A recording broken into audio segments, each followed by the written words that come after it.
Ward क्रमांक 2 मध्ये काही कोटी रुपयाचे कामं केले. अशी एकही कॉलनी नाही आहे की कुठं नाही आहे, की रस्ता नाही आहे, हे काहीच नाही आहे. सर्व ह्या ठिकाणी त्यांनी सुविधा केलेल्या आहेत.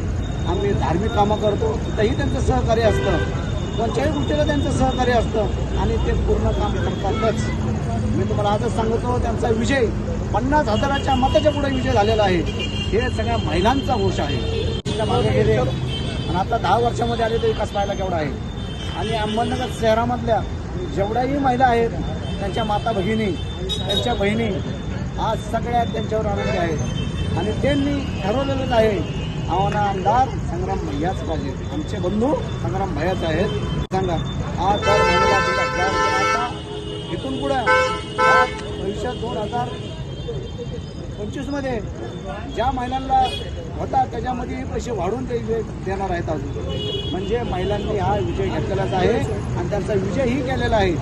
मी साहेबच्या प्रार्थना करतो आणि थांबतो. ओम साहेब.